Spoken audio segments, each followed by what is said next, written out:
Hello everyone, नमस्ते। आज हम इस वीडियो में बात करेंगे कि 2025 जो अभी ये चल रहा है और आगे आने वाले 2026 के भी इंडेक्स के बारे में कि वो कौन से ऐसे प्रोफाइल्स हैं, एकेडमिक प्रोफाइल्स और जो उनके स्पॉन्सर्स के फाइनेंशियल प्रोफाइल्स हैं, जिनके कारण आपको वीज़ा सक्सेस मिलने में 99% से लेकर 100% के चांसेस हैं।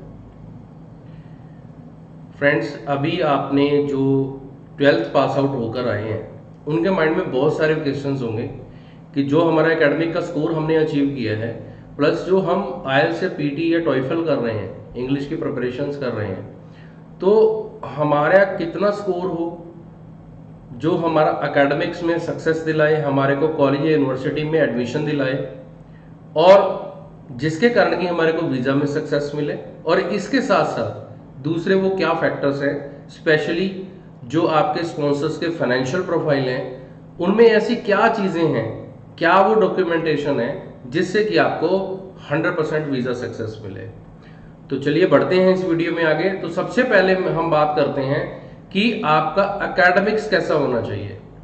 तो फ्रेंड्स, सबसे पहले तो आपने ये देखना है कि जो भी अब्रोड स्टडी करना चाहते हैं, आपकी जो भी कोई टारगेट कंट्री है, चाहे वेदर ऑस्ट्रेलिया है, न्यूजीलैंड है, यूएसए है, कनाडा है, यूके है या जर्मनी भी बहुत सारे लोग अप्लाई कर रहे हैं जो कि इंग्लिश के जो स्कोर को एक्सेप्ट कर रही हैं यूनिवर्सिटीज़, राइट। तो उसमें आप सबसे पहले तो अपना बोर्ड देखें कि आपका सीबीएसई बोर्ड है या स्टेट बोर्ड है, ठीक है। तो आपने अपने बोर्ड के हिसाब से अपने आप की जो सेल्फ असेसमेंट करनी है। अगर आपका सीबीएसई बोर्ड है तो उसकी वेटेज ऑब्वियसली ज़्यादा ही मिलती है, ठीक है, as compare to state boards. दूसरी बात, आपका उस बोर्ड में आपके 12th के एग्जाम्स में, मैं अभी अंडर की डिग्री के लिए बात कर रहा हूँ या डिप्लोमा के लिए, कि आपका जो 12th के एग्जाम्स का जो रिजल्ट है उसमें आपका परसेंटेज क्या है। तो नॉर्मली अभी जो केसेस आगे आएंगे और पीछे भी जो ट्रेंड देखने को मिला है जो वीज़ा सक्सेस का, स्टडी वीज़ा का, वो क्या कहता है कि अगर आपका सीबीएसई बोर्ड में मिनिमम 65% है तब आपकी बहुत, ये कह सकते हैं कि एक अप टू मार्क वाला प्रोफाइल है, आपको अप्लाई करना चाहिए आगे। अदरवाइज अगर आप उससे नीचे रह रहे हैं तो ना करें, ठीक है। बहुत प्रॉब्लम्स आएंगी कि मेजर बड़ी कंट्रीज में ना करें, आप किसी छोटी कंट्री में आप अप्लाई करें, लाइक साइप्रस वगैरह है या सिंगापुर आपने स्टडी करने जाना है, इस तरह की कंट्री में अप्लाई कर लें, या यूरोपियन दूसरी कंट्री जैसे स्लोवाकिया कुछ लोग पढ़ने जा रहे हैं तो इस तरह की कंट्री में आप अप्लाई करें। लेकिन अगर आप ऑस्ट्रेलिया, कनाडा, यूएसए इस तरह के आप टारगेट कर रहे हैं तो आपका 65 से कम नहीं होना चाहिए। और अगर स्टेट बोर्ड की बात करूं तो 70% से अबव रखें, ठीक है। यानी कि अगर आपके 70% से अबव है स्टेट बोर्ड में आपके 12th में, तो ही आप ये सोचें कि आपका वीज़ा सक्सेस मिल सकती है। अगर आपके इससे कम है, बहुत सारे कंसल्टेंट्स काम कर रहे हैं, तो हो सकता है वो कह भी दें आपको कि हो सकता है, हो जाएगा, बट फ्रेंड्स ये आपको खुद देखना है कि पास्ट जो रिजल्ट्स आ रहे हैं उसके बेसिस पर क्या हो रहा है, ठीक है। क्योंकि ये इमिग्रेशन एक ऐसा वास्ट सब्जेक्ट है कि इसको रेगुलरली हमें रिसर्च करनी पड़ती है कि अभी क्या चल रहा है, किस कंट्री के इमिग्रेशन के कैसे रिजल्ट्स आ रहे हैं। तो ऐसा नहीं है कोई एक थंब रूल बन गया, राइट, कोई एक थंब रूल, फंडामेंटल रूल बन गया कि ये है तो वीज़ा निकलेगा ही निकलेगा, ठीक है। केस टू केस भी वेरी करता है, प्लस जो कंट्री की और इमिग्रेशन के पार्ट को लेके जो पॉलिसीज होती हैं, जो कंट्री की कंडीशंस होती हैं, उसके ऊपर डिपेंड करता है, ठीक है। तो ये तो हो गया कि आपका स्कोर क्या है। इसके बाद आता है कि आपका 12th में सब्जेक्ट्स क्या थे। तो सब्जेक्ट्स अगर आपका, मतलब अगर मैं स्टेप वाइज लेता हूँ कि सबसे ज़्यादा प्रेफरेबल सब्जेक्ट्स कौन से हैं आपको कि विन विन कंडीशन होगी, तो वो हैं साइंस के सब्जेक्ट्स। साइंस में आपने नॉन मेडिकल से स्टडी किया या मेडिकल से स्टडी किया तो सबसे टॉप में तो ये रहने वाला है, क्योंकि इसमें आपको ऑप्शंस जो मिल जाते हैं। आपको अगर नॉन मेडिकल स्टडीज़ है, आपको आईटी में कंप्यूटर साइंस के जो बहुत सारे कोर्सेज हैं, कुछ अदर टेक्निकल कोर्सेज हैं, उसमें आपको अपॉर्चुनिटी मिलती है जिसकी कि हाई डिमांड है, ठीक है। उसकी जो डिग्री या कोर्स करने के बाद आपको फील्ड में भी जॉब की अवेलेबिलिटी है, ठीक है। तो नॉन मेडिकल वाले स्टूडेंट सेकंड के, मेडिकल वाले स्टूडेंट चाहे वो मेडिकल फील्ड में बहुत सारी स्ट्रीम्स हैं आगे फर्दर, उसमें आपको अच्छा चांस मिल जाता है। इसके बाद क्या है कि आपका अगर कॉमर्स स्ट्रीम है, क्योंकि आपका कॉमर्स स्ट्रीम में फाइनेंशियल अकाउंटिंग ये जो चीज़ें होती हैं ये मतलब ये कह सकते हैं कि पब्लिक इधर से उधर हिल रही है, दुनिया का बहुत कुछ चीज़ें इधर से उधर हो रही हैं, बट जो फाइनेंशियल सेक्टर है उसमें जो पर्सनस की रिक्वायरमेंट है जो रिक्रूट करने हैं उसकी तो कम नहीं होगी, उसकी बढ़ ही रही है, ठीक है। तो क्योंकि फाइनेंशियल स्टडीज़ और अकाउंटिंग स्टडीज़ ये चलती ही रहेगी, कभी ख़त्म नहीं होने वाली, ठीक है। बहुत जगह ज़रूरत पड़ती है, कोई भी बिजनेस हो वहाँ चाहिए ही चाहिए। तो ये भी बहुत अच्छी अपॉर्चुनिटी मिलती है आपको। जो थर्ड स्टेज पे बहुत सारे स्टूडेंट्स होते हैं जिन्होंने आर्ट्स ली होती है, पढ़ाई में वो सो होते हैं, तो इसलिए वो आर्ट्स ले लेते हैं और आर्ट्स के साथ भी क्या करते हैं, बिल्कुल ही नॉर्मल सब्जेक्ट ले लेते हैं, पॉलिटिकल साइंस ले लिया, हिस्ट्री ले लिया, इस तरह का सिस्टम बना लेते हैं। तो उनके लिए मेरा ये सजेशन है कि अगर आपके परसेंटेज भी सो आए हैं, यानी कि जैसे मैंने बताया कि CBSE में 65 और जो स्टेट बोर्ड है उसमें 70, तो आप सोच समझ कर अप्लाई करें, वीज़ा सक्सेस मिल सकती है कहीं बड़ी कंट्री में। रादर कि अगर आपका परसेंटेज ज़्यादा अच्छा है और जो आपका पर्टिकुलर सब्जेक्ट आपने लिया है उसके हिसाब से जो भी आपका कंसल्टेंट आगे आपकी फर्दर स्टडी के लिए कंपैटिबिलिटी बना रहा है, तो वो कंपैटिबिलिटी प्रॉपर बन रही है या नहीं बन रही है उसका आपने ध्यान देना है, अपने कंसल्टेंट से बार बार बात करनी है कि whether it my previous course is 100% compatible with the course that I will pursue in my future or not, right? तो ये आपने ध्यान देना है, ध्यान देने वाली बात है। तो इसमें ये हो गया कि सब्जेक्ट्स वाइज क्या होना चाहिए, ये आपको थोड़ा पता चल गया अंडर ग्रेड के लिए। इसके बाद बात आती है कि आपने अपनी इंग्लिश की एलिजिबिलिटी बनाने के लिए कौन सा टेस्ट क्लियर करें।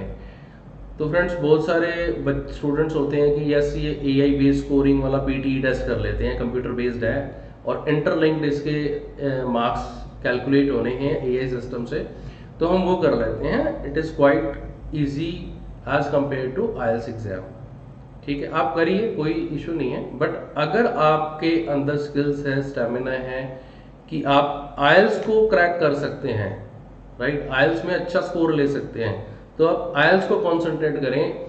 वेदर आपके 2-3 मंथ्स एक्स्ट्रा भी लग रहे हैं तो भी आप IELTS करें, IELTS का स्कोर लें, आपको अच्छी वेटेज मिलेगी हर एक कंट्री में, ठीक है। इसके बाद बात आती है कि आपका स्कोर कितना होना चाहिए। देखो एकेडमिक्स के पीछे हमने बात कर ली कि कितना परसेंटेज आपको किस बोर्ड के थ्रू किन सब्जेक्ट्स में हो। अब बात आ रही है कि आपका इंग्लिश का एलिजिबिलिटी टेस्ट है जो IELTS PTE TOEFL जो आप दे रहे हो उसमें कितना होना चाहिए। तो मैं IELTS और PTE का ही सिर्फ लेके चल रहा हूँ, ठीक है। तो अगर आप अंडर ग्रेड करने जा रहे हैं तो आपका जो आज की डेट में मैं कहता हूँ कि जो सक्सेस मिलेगा वो ओवरऑल 6.5 IELTS स्कोर का है। ये ध्यान रखना कि पहले हम लोग कर रहे थे कि 6 पॉइंट ओवरऑल ले आओ आपका वीज़ा निकलेगा, बट उसका जो सक्सेस रेशो है वो धीरे धीरे ग्राफ नीचे आ रहा है। आप दूसरे कंसल्टेंट से भी बात कर सकते हैं या दूसरे जिन स्टूडेंट्स के वीज़ा अप्लाई हुए उनका कैसा रिजल्ट है उनसे भी आप बात कर सकते हैं, उनसे फीडबैक ले सकते हैं।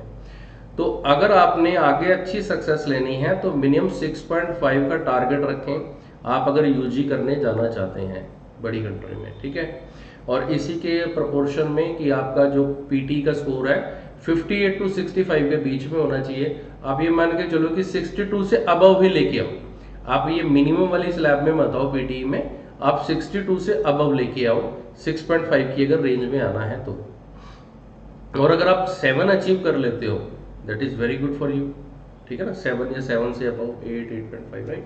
तो उसमें भी 7 में भी 65 से 73 का जो PTE का रेंज है इसमें भी 70 या अबव लेके आओ तो ये आपके लिए बहुत बढ़िया है। इसी तरीके से अगर मैं PG की बात करूं तो PG के लिए आपका 7 तो एटलीस्ट होना ही चाहिए, 7 या 7.5 का टारगेट रखो भी, इससे ऊपर आपने स्कोर लेके आना है। Then you can be sure on yourself कि आपका वीज़ा की सक्सेस मिल सकती है। क्योंकि वीज़ा सक्सेस से पहले तो आपका जो कॉलेज यूनिवर्सिटी वाला पार्ट है वही होना चाहिए, ठीक है, सही। तो ये एकेडमिक्स में भी ये सारा रोल आता है। इसके बाद हम बात करते हैं कि बहुत सारे स्टूडेंट्स होते हैं जो कहते हैं कि हमारे को तो विदाउट आइल्स पीटी वाला सिस्टम करना है। बहुत सारे लोग होते हैं पैकेजेस भी कर रहे होते हैं। तो उनके लिए भी ये है कि आपका अगर सीबीएसई बोर्ड है और आपका 70 स्कोर अगर इंग्लिश के सब्जेक्ट में आ रहा है देन गुड। अगर आपका स्टेट बोर्ड है तो 75 या 80 मार्क्स हैं अगर आपके, तो उसमें आप सोच सकते हो। जैसे यूके का ज़्यादा टारगेट करते हैं कि यूके में विदाउट आईएलटीएस या पीटी आपका एडमिशन करवा देते हैं और वीज़ा लग जाएगा। तो बहुत सारे बच्चे जाते हैं, वीज़ा लगते भी हैं, रिफ्यूज़ल्स भी आते हैं, ठीक है। तो ये आपने थोड़ा खुद अपने लेवल पे भी रिसर्च करिए, और बाकी जो ये मैं कह रहा हूँ तो इस पर आप अगर कॉन्सेंट्रेट करेंगे तो आप अपने प्रोफाइल को खुद से असेसमेंट कर पाएंगे, ठीक है। तो ये एक ब्रीफ हमने डिस्कशन कर लिया कि आपका एकेडमिक्स कैसा होना चाहिए अगर आपने बड़ी कंट्री में अपने वीज़ा के सक्सेस को इंश्योर करना है। तो इसके बाद बात आती है कि who can be the sponsor of your studies and living expenses, right. पहले क्या हो रहा था, जैसे हम ऑस्ट्रेलिया का स्टडी वीज़ा अप्लाई करते थे तो उसके स्पॉन्सर्स में पेरेंट्स हैं, दादा दादी हैं, नाना नानी हैं, मामा मम्मी हैं, चाचा चाची हैं, तो बुआ फूफा है, इनके सबके फंड ऐड कर देते थे तो वो भी एक्सेप्ट हो जाते थे, वीज़ा भी आ जाता था। बट अभी पीछे अगर कुछ मंथ्स का ट्रेंड देखें तो उसमें क्या हो गया है कि पेरेंट्स के फंड 70 to 80% चाहिए ही चाहिए। अगर आप इसके अलावा कोई स्पॉन्सर ले रहे हैं तो ग्रैंड पेरेंट्स, दादा दादी, नाना नानी नहीं, दादा दादी हो, आपकी जॉइंट फैमिली हो, ठीक है, और दादा दादी के फंड्स हम लगा सकते हैं। इसके साथ आपका कोई बड़ा भाई बहन है उनके हम लगा सकते हैं। बट अगर हम ये पहले करते थे कि किसी बुआ फूफा के लगा दिए, नाना नानी के, मामा मामी के, तो वो अभी उनका सक्सेस ना के बराबर है। तो इसलिए बेटर ये होगा कि आप अपनी प्लानिंग पहले से ही रखिए। अगर आप अपने पेरेंट्स के जो इनकम प्रूफ के हिसाब से जो उनके पास फंड्स हैं उसके साथ अगर आप किसी दूसरे को स्पॉन्सर को ऐड करना चाह रहे हैं, को स्पॉन्सर बनाना चाह रहे हैं, तो आप अपने ग्रैंड पेरेंट्स के अकाउंट्स में फंड डाल सकते हैं अगर वो हैं तो, राइट। या आपके कोई बड़े ब्रदर है और वो उनका कोई सोर्स ऑफ इनकम है तो आप उनके अकाउंट में शो कर सकते हैं, ठीक है। इसके साथ साथ क्या आता है कि आपकी क्या परसेंटेज रहे कि आपके स्पॉन्सर्स की, आपके पेरेंट्स की और को स्पॉन्सर्स की, कि आपको विन विन कंडीशन मिले। तो आप ये देख के चलिए कि आपको 70% का रेशो रखो कम से कम कि आपके पेरेंट्स के फंड्स होने चाहिए वो, ठीक है। बाकी को स्पॉन्सर के हो सकते हैं, ग्रैंड पेरेंट्स के, या बड़ा भाई है या बड़ा बहन है, वर्किंग है, इनकम का सोर्स है, वो आप कर सकते हो, ठीक है। इसके बाद बात आती है कि हमारे पास और कौन कौन से सोर्सेज ऑफ फंड हैं और ये जो स्पॉन्सर्स हैं इनके किस किस तरह से हम फंड्स दिखा सकते हैं। तो इनके फंड्स कैसे दिखा सकते हैं कि इनके सेविंग्स अकाउंट के फंड्स हैं, इनकी कोई फिक्स डिपॉजिट्स पड़े हैं, इनका कोई म्यूचुअल फंड्स में पैसा पड़ा है, ठीक है। और म्यूचुअल फंड्स में भी क्या होता है, जैसे अगर मैं ऑस्ट्रेलिया न्यूजीलैंड की बात करूं तो कई बार क्या होता है जो म्यूचुअल फंड्स का पैसा है तो आपको एक बार वो ब्रेक करके आपके सेविंग्स अकाउंट में दिखाना पड़ता है, वेदर आप उसकी एफडी करा दो, ठीक है, तो वो ज़्यादा बेटर रहता है। तो फिक्स डिपॉजिट्स हैं, रेकरिंग डिपॉजिट्स हैं, ठीक है। तो ये सारा आपका एक तरह से फंड्स में शो कर सकते हैं। इसके साथ साथ जो मेजर पार्ट है कि आप अपने फंड्स को दिखाने के लिए, ठीक है, आप उसमें आप अपना एजुकेशन लोन भी अप्लाई कर सकते हो, ठीक है। एजुकेशन लोन आप ले सकते हो, विदाउट कोलेटरल प्रॉपर्टी भी होता है और विद कोलेटरल भी होता है, तो आप दोनों ही केसेस हैं होते हैं मार्केट में, आप वो भी अप्लाई कर सकते हो और आप अपने फंड को मैनेज करके दिखा सकते हो। बात आती है कि जी पेरेंट्स के पास कितने फंड हो और बैंक लोन कितना हो सकता है या करना चाहिए। देखिए अगर आप, मैं केस लेके चलता हूँ, आप ऑस्ट्रेलिया जा रहे हैं, आपकी जो 3 इयर्स की कोई डिग्री है उसकी जो एनुअल फीस या टोटल 3 इयर्स की फीस मैं ले लेता हूँ, सपोज करो 80 लाख है, तो 80 लाख में अगर हम 1 ईयर की फीस को कैलकुलेट करते हैं तो अराउंड वो 27,000 के अराउंड आ जाती है, 27 लाख के अराउंड। तो 27 लाख का अगर आपके पास 15-16 लाख रुपए के अपने पेरेंट्स के अकाउंट में फंड्स हैं, और वो भी पुराने फंड्स हैं, चाहे वो एफडीज में हैं, चाहे वो आपका सेविंग्स में पड़ा है, तो अगर वो चीज़ है तो आप बाकी एजुकेशन लोन करवा सकते हैं। और एजुकेशन लोन जो है, आपकी जो ऑफर लेटर आता है, उसकी जो फी स्लिप आती है जिसमें सारी डिटेल्स होती है, उसके बेसिस पे ये आप बैंक में अप्लाई कर सकते हैं। और उसका आपका जो स्पॉन्सर्स का आईटीआर होता है, या आपकी जो कॉलेटर रख रहे हैं उसके बेसिस पे, या विदाउट कॉलेटरल जो भी बैंक का सिस्टम है उसके बेसिस पे जो मैक्सिमम लोन है वो 80-85% तक का जो फी का हो जाता है। लिविंग एक्सपेंस का नहीं होता, ये ध्यान रखना है आपने। जो ट्यूशन फीस है यूनिवर्सिटी कॉलेज की, सिर्फ उसी की अगेंस्ट ही आपका एजुकेशन लोन होना है। आपका जो लिविंग एक्सपेंसेस है, ट्रैवल एक्सपेंसेस है, ट्रैवल इंश्योरेंस एक्सपेंसेस है, that you have to bear on your own with the help of funds of your sponsors, right. ये आपने ध्यान रखना है। तो ये सारा है कि कितना रेशो रख सकते हैं, कि 15-16 लाख रुपए का फंड है तो भी आपका मैनेज हो जाता है। इसके साथ साथ वो 15-16 लाख का अगर फंड है, वो मैनेज कैसे हो जाता है उसको समझना है, कि जो आपके स्पॉन्सर्स के जो सोर्सेज ऑफ इनकम हैं, इसके हिसाब से उसने जो इनकम टैक्स की जो रिटर्न्स फाइल करी हुई हैं लास्ट 3 इयर्स की, अब 2 इयर्स वाला फंडा छोड़ दो, पहली बात तो 3 इयर्स पे आ जाओ आप, कि 3 इयर्स की आईटीआर को हमने मेंटेन करना है।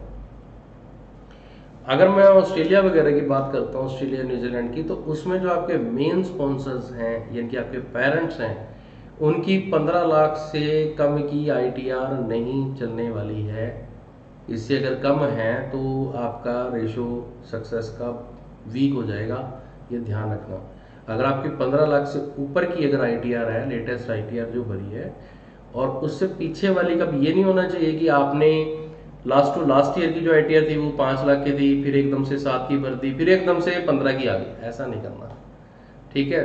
देयर मस्ट बी एक तरह से एक स्टेबिलिटी टाइप में, कोई बिजनेस की आईटीआर है या सैलरी की आईटीआर है, तो एक प्रॉपर स्टेबिलिटी टाइप में ही आप दिखा सकते हैं, ठीक है। नहीं तो वो एक ऐसा चांस हो जाता है कि अगर यूनिवर्सिटी में भी वो चीज़ें भेजते हैं कि एकदम से इनकम कैसे बढ़ गया, इनकम ग्राफ कैसे बढ़ गया, क्या ऐसा हुआ कि इनकी एकदम से इनकम बढ़ गई, तो वो इनकम के फिर वो बैकएंड पे प्रूफ चाहिए कि आपने ऐसा क्या हुआ कि आपके साथ, आपके स्पॉन्सर्स के साथ, कि एकदम से इनकम बढ़ गई। तो आपको जस्टिफिकेशन के लिए डॉक्यूमेंटेशन तैयार रखनी है। लेकिन मेरा ये कहना है कि प्रॉपरली आप ये करके रखें कि आपका जो स्पॉन्सर्स का आईटीआर है वो प्रॉपर वे में इंक्रीज होता हुआ दिखे, और उसका सपोर्टिंग डॉक्यूमेंट्स भी आपके पास हों, ठीक है। तो आईटीआर स्ट्रॉन्ग चाहिए इसमें, अब जो चाहिए 3 साल की चाहिए पहली बात तो। दूसरा क्या कि 15 लाख से कम आपके जो पेरेंट्स की है टोटल मिला के, ये नहीं कि आपके अगर फादर का ही लगा रहे हैं तो उनका 15 लाख होना चाहिए। अगर आप फादर और मदर दोनों के आप फंड्स को लेकर आप स्पॉन्सर दिखा रहे हैं, तो उसमें अगर टोटल 15 लाख का भी है तो भी चल जाएगा। सपोज करो आपके फादर की 9 लाख की है आईटीआर और आपकी मदर की 6 लाख की है, दैट इज एक्सेप्टेबल, ठीक है। तो आपने ये ध्यान रखना है आईटीआर इनकम के सोर्स को लेके। और यही इनकम के सोर्स अगर आपके पेरेंट्स के टोटल जो फंड्स हैं 15-16 लाख की जो पहले बात हो रही थी, अगर वो इस तरह से भी मैनेज करके दिखा देते हैं, बाकी आपका एजुकेशन लोन होता है, या आपके ग्रैंड पेरेंट्स के हम 5-7-10 लाख के फंड एक्स्ट्रा साथ लगाते हैं, तो आपका प्रोफाइल अच्छा बन जाता है, जिससे कि आपको विन विन कंडीशन मिलती है, ठीक है। इसके बाद बात आती है कि आपके जो सोर्सेज ऑफ इनकम है स्पॉन्सर्स के, वो किस किस तरह के हैं और आपको क्या क्या डॉक्यूमेंटेशन तैयार रखनी है। तो सबसे हम पहले बात करते हैं कि अगर आपके स्पॉन्सर्स की, यानी कि पेरेंट्स की जो मेन स्पॉन्सर्स हैं, वो कोई गवर्नमेंट एम्प्लॉई हैं।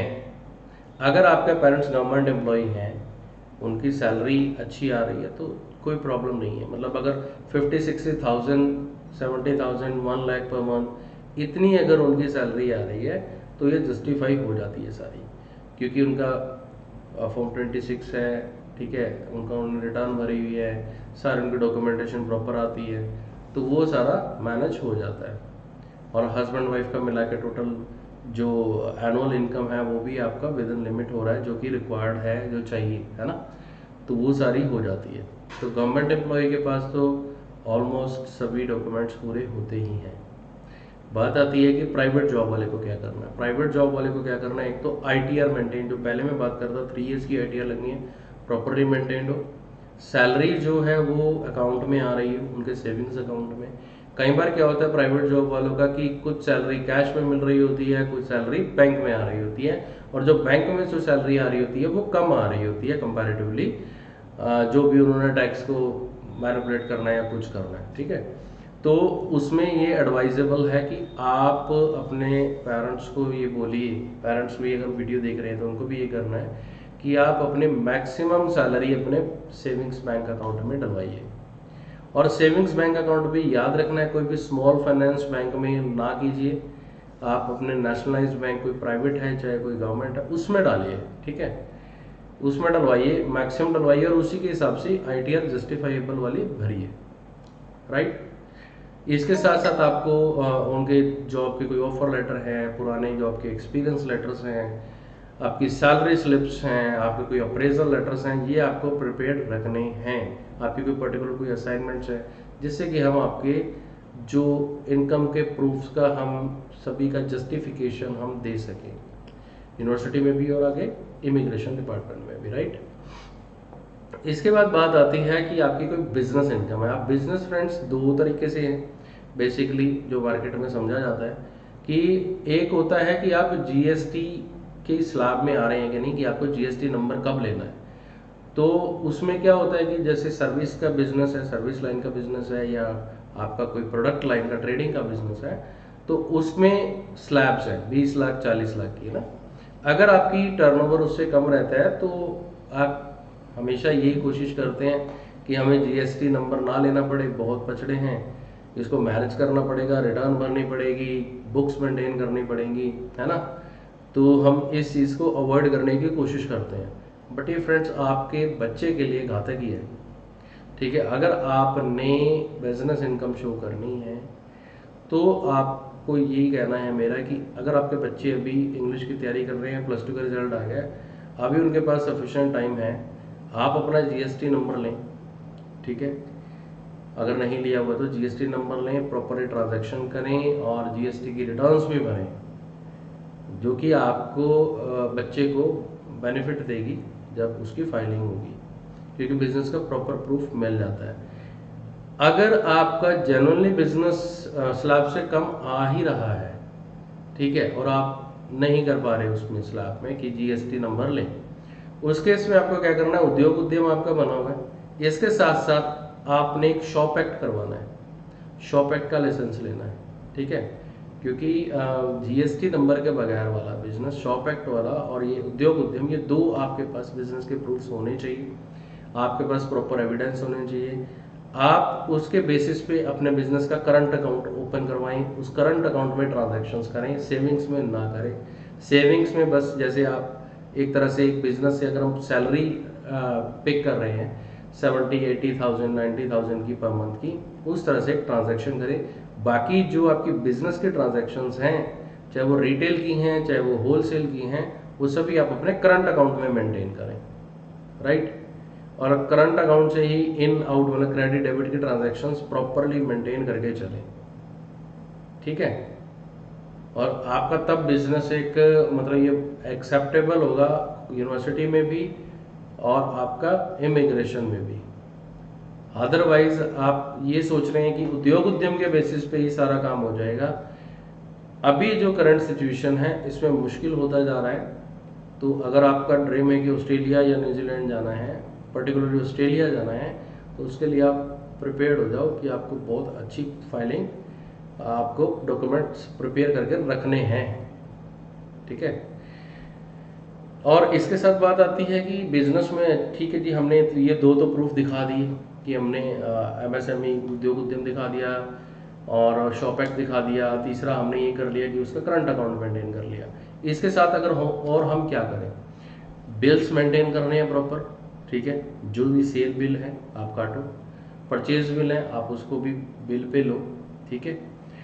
और उसका एक प्रॉपर एक अपना लेजर वगैरह बना के रखो, ठीक है। कि ठीक है आप जीएसटी नंबर के दायरे में नहीं है, जीएसटी हम पे नहीं कर रहे, बट हमारे पास प्रॉपरली बिजनेस जैसे रन होता है बुक्स में उस तरह से मेंटेन करके रखो, ताकि हम उसको प्रूफ्स के हिसाब से हम लगा सकें, ठीक है, प्रेजेंट कर सकें हम आपके केस को। इसके साथ साथ आपने जो बिजनेस है, बिजनेस का प्रमाइसिस है, वहाँ पर आपकी एडवर्टीजमेंट प्रॉपर लगी हो, आपकी फर्म का नाम लगा हो, है ना। इस तरह से ये जो प्रूफ्स रखने हैं, और जो भी आपने डिफाइन कर रखा है कि आप ये बिजनेस कर रहे हैं, तो उस तरह का आपका सामान भी होना चाहिए आपकी शॉप में या आपके स्टोर में या आपके वेयर हाउस में, ठीक है। तो ये सब चीज़ें आपने मेंटेन करके रखनी है। अब बात आती है कि कितना साल पुराना बिजनेस एक्सेप्टेबल होगा। कम से कम भी 4-5 साल पुराना बिजनेस एक्सेप्टेबल, सही मायने में जो माना जाएगा ना, मतलब ठीक है कि ग्रोथ हो रही है, इनकम टैक्स की जो रिटर्न है उसके हिसाब से आपने जो कंपटीशन में दिखाया आपका बिजनेस कहाँ था 3 साल पहले और आज कहाँ है, तो उसके हिसाब से सारी कैलकुलेशन होती है कि आपके जो स्पॉन्सर्स हैं उनके फाइनेंशियल स्टेबिलिटी है भी क्या नहीं। तो वो फाइनेंशियल स्टेबिलिटी अगर नहीं होती है तो आपका जो कॉलेज या यूनिवर्सिटी है वो आपको फाइनल अप्रूवल लेटर नहीं देगी, बहुत रेयर चांस है। इमिग्रेशन का तो भूल ही जाइए कि वीज़ा आपका सक्सेस मिलेगा, राइट। तो ये आपने ध्यान देना है कि कितना ओल्ड बिजनेस होना चाहिए, और वो बिजनेस करने से पहले भी आपका कोई पास्ट एक्सपीरियंस रहा है या कोई दूसरा बिजनेस था, तो वो भी सारा लाइन अप एविडेंसेस होने चाहिए।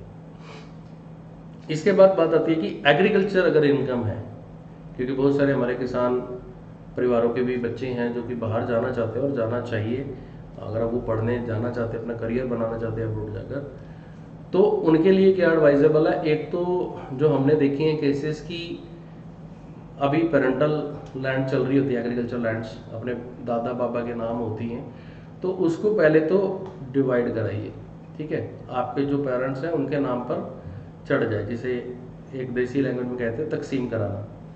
तो वो प्रॉपरली आपके पेरेंट्स के नाम से चढ़े, जो भी उनका शेयर है उसका इंतकाल वगैरह हो, डॉक्यूमेंटेशन प्रॉपर हो, ठीक है। उसके हिसाब से जितनी लैंड है उसके हिसाब से आपके पेरेंट्स के नाम से जे फॉर्म कटने चाहिए। जो भी आपकी जो क्रॉप बिक रही है तो उसके जे फॉर्म उस हिसाब से कटे हो, और जे फॉर्म की इनकम जो आ रही है उनके बैंक अकाउंट में आ रही हो, और ये सारी मैच्ड कंडीशन में होने चाहिए।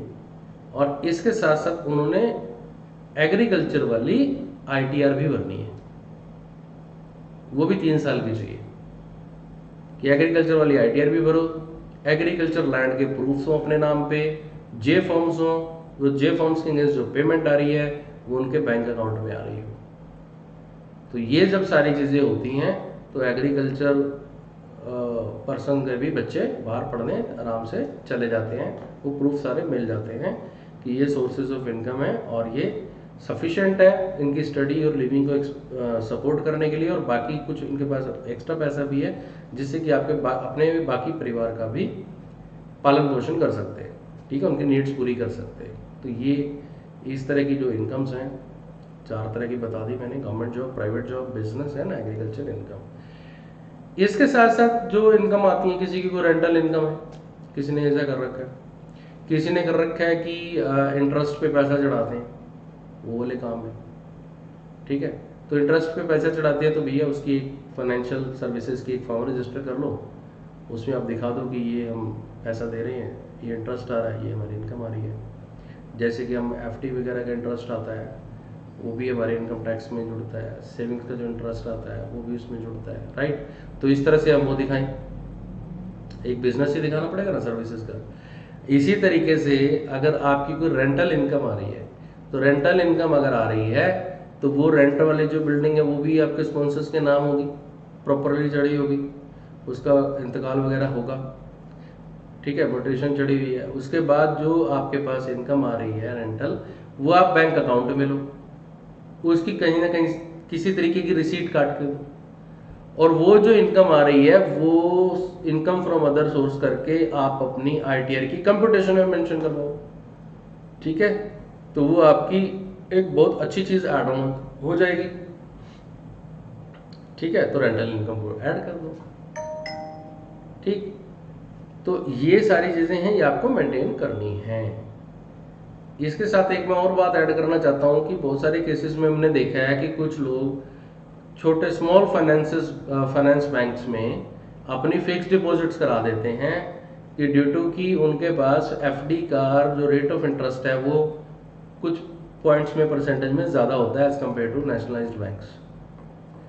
तो वो गलती नहीं करनी है आपने। अगर आपका स्मॉल फाइनेंस में पैसा पड़ा है, आप उस पैसे का या जो एफडी पड़ी है या चाहे सेविंग्स में, उस पैसे को उठाकर आप किसी बड़े बैंक में डाल लीजिए, चाहे वो सरकारी है चाहे वो प्राइवेट है, जैसे HDFC, ICICI, एक्सिस वगैरह हैं, इनमें डाल लीजिए। क्योंकि इमिग्रेशन पॉइंट ऑफ व्यू से प्लस यूनिवर्सिटी के पॉइंट ऑफ व्यू से ब्रॉड जब जाते हो, ये स्मॉल फाइनेंस का पैसा ये कंसीडर ही नहीं हो पाता। तो आपने ये गलती नहीं करनी है, ठीक है। आपने उस पैसे को उठा के बड़े बैंक में डाल देना है, ठीक है जी। तो ये ऑलमोस्ट एकेडमिक्स, फाइनेंशियल स्पॉन्सर्स की सोर्सेज ऑफ इनकम और आपको क्या क्या स्पॉन्सर्स के बारे में क्या क्या करना है, ये हमने ब्रीफ में समझ लिया। जो 25-26 के बैचेस में चलने वाले हैं, जो कंडीशंस आने वाली हैं आपके सामने, ये तैयार हो जाओ। इसके साथ साथ बात आती है, आपने देखा होगा बहुत सारे जो वीज़ा रिफ्यूजल्स आते हैं उसमें लिखा होता है कि आपके कंट्री टाइप्स वीक हैं, आपके फैमिली टाइप्स वीक्स हैं। तो ये क्या है भाई, और इनको कैसे स्ट्रॉन्ग करोगे? तो फैमिली टाइप्स क्या है कि आपके पीछे फैमिली में कौन कौन है जो कि आप पे इन फ्यूचर डिपेंडेंट हो सकते हैं, और आप कैसे उनको जस्टिफाई कर सकते हो। और एज अ स्टूडेंट सबसे पहली बात क्या होती है कि जो आप स्टडी करने जा रहे हो, उसका स्टडी करने के बाद क्या स्कोप मिलेगा कि आप अपनी होम कंट्री में, जो कि कंट्री टाइप की बात आ जाती है, कि आप होम कंट्री में आकर कि वापस आने के बाद आपको क्या अपॉर्चुनिटीज मिलने वाली है, चाहे आप कोई बिजनेस करने वाले हो चाहे आप कोई जॉब करने वाले हो। ये बेसिकली जो आपकी स्टेटमेंट ऑफ पर्पस लिखा जाता है उसमें डिफाइन किया जाता है कि आपका पर्पस क्या है ये स्टडी करने का वहाँ। तो उसमें एक चीज़ होती है कि आप वापस क्यों आओगे, ये कंट्री टाइप शो करता है। तो वो कंट्री टाइप में क्या होता है, कंट्री का जो प्रेजेंट कंडीशन है, इकोनॉमी क्या चल रही है, उसकी जीडीपी क्या चल रही है, उसमें जो आप कोर्स करना चाह रहे हो, वो कोर्स करने के बाद जो जॉब्स किस किस फील्ड में मिलेंगी और यहाँ कितनी अपॉर्चुनिटीज़ हैं, वो पोजीशंस इन डिमांड हैं या नहीं है, वो सारी चीज़ें आपके कंट्री टाइप को रिलेट करती हैं, शो करती हैं, ठीक है। तो वही आपको स्ट्रांगली डिफाइन करनी होती है आपके कंसल्टेंट को या आपको, कि क्या ऐसी बात है कि आप इंडिया में स्टडी न करके बाहर जा रहे हो, और वो बाहर स्टडी करने के बाद इंडिया में ऐसी क्या अपॉर्चुनिटीज़ मिलने वाली हैं आपको, और आपकी कंट्री के लिए आपका क्या कंट्रीब्यूशन रहने वाला है, आपकी फैमिली के लिए क्या कंट्रीब्यूशन रहने वाला है कि आप वापस यहाँ आओगे। तो ये शो करती हैं आपके कंट्री एंड फैमिली टाइप्स, और ये स्ट्रॉन्ग होने चाहिए। बहुत सारी बार आप ये रीजंस देखने को मिलते ही हैं, आप लोगों ने भी फील्ड में देखा होगा, आप अपने सीनियर से बात कर सकते हो या जिनके भी रिफ्यूज होते हैं उनसे भी बात कर सकते हो कि ये क्या होता है, या आप किसी कंसल्टेंट के भी पास अगर जाते हो, 5-10 कंसल्टेंट्स के पास, उनसे बात कर सकते हो जी क्या क्या रीजंस होते हैं जी वीज़ा रिफ्यूजल्स आते हैं और वो क्यों आते हैं, राइट। तो ये आप उनसे डिस्कस कर सकते हो, वो आपको बताएंगे उनके एक्सपीरियंसेस कैसे रहे हैं और क्यों आते हैं और उसके लिए क्या करना चाहिए, ठीक है। तो मैंने ये थोड़ा सा डिफाइन कर दिया है ब्रीफ में।